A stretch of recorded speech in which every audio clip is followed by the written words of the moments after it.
நேர்களே முக்கிய செய்தி 3 மாவட்டங்களுக்கு ரெட் அலர்ட் ஆனது விடுக்கப்பட்டிருக்கிறது. திருவண்ணாமலை, கள்ளக்குறிச்சி, விழுப்புரம் ஆகிய 3 மாவட்டங்களில் மாலை 6 மணி வரை மிக அதி கனமழைக்கு வாய்ப்பிருப்பதாக வானிலை ஆய்வு மையம் தெரிவித்திருக்கிறது. இந்த 3 மாவட்டங்களுக்கு ரெட் அலர்ட் ஆனது விடுக்கப்பட்டிருக்கிறது. சென்னையை பொறுத்தவரை மிதமான மழைக்கு வாய்ப்பிருப்பதாக தெரிவிக்கப்பட்டிருக்கிறது.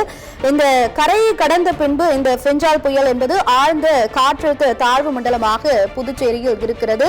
இது வலுவிழந்ததன் காரணமாக இந்த 3 மாவட்டங்களில் அதி கனமழைக்கான எச்சரிக்கையானது விடுக்கப்பட்டிருக்கிறது. அதேபோல் வேலூர், திருப்பத்தூர், கிருஷ்ணகிரி, நாமக்கல், திண்டுக்கல் உள்ளிட்ட மாவட்டங்களில் லேசான மழைக்கு வாய்ப்பிருப்பதாக தெரிவிக்கப்பட்டிருக்கிறது. 3 மாவட்டங்களில் ரெட் அலர்ட் விடுக்கப்பட்டிருக்கிறது. திருவண்ணாமலை உள்ளிட்ட 3 மாவட்டங்களுக்கு ரெட் அலர்ட் என்பது விடுக்கப்பட்டிருக்கிறது. அதேபோல் சென்னையில் மிதமான மழைக்கு வாய்ப்பிருக்கும் என்று வானிலை ஆய்வு மையம் தெரிவித்திருக்கிறது. அரியலூர், கடலூர், மயிலாடுதுறை, திருவாரூர், தஞ்சாவூர், புதுக்கோட்டை, சிவகங்கை, மதுரை உள்ளிட்ட மாவட்டங்களிலும் லேசான மழைக்கு வாய்ப்பிருப்பதாக வானிலை ஆய்வு மையம் தெரிவித்திருக்கிறது.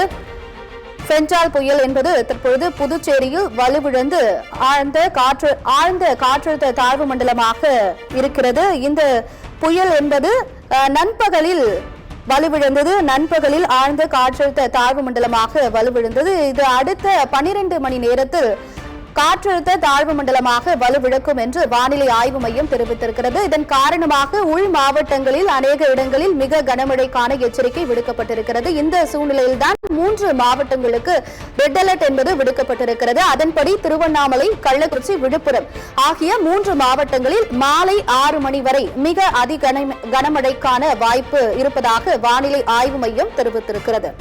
அதேபோல் சென்னை, திருவள்ளூர், காஞ்சிபுரம், செங்கல்பட்டு, தருமபுரி, சேலம், நாகப்பட்டினம், புதுச்சேரி, காரைக்காலில் மிதமான மழை பெய்யும் என்று வானிலை ஆய்வு மையம் தெரிவித்திருக்கிறது. வேலூர், திருப்பத்தூர், கிருஷ்ணகிரி, நாமக்கல், திண்டுக்கல் உள்ளிட்ட மாவட்டங்களிலும் லேசான மழைக்கு வாய்ப்பிருப்பதாக வானிலை ஆய்வு மையம் தெரிவித்திருக்கிறது.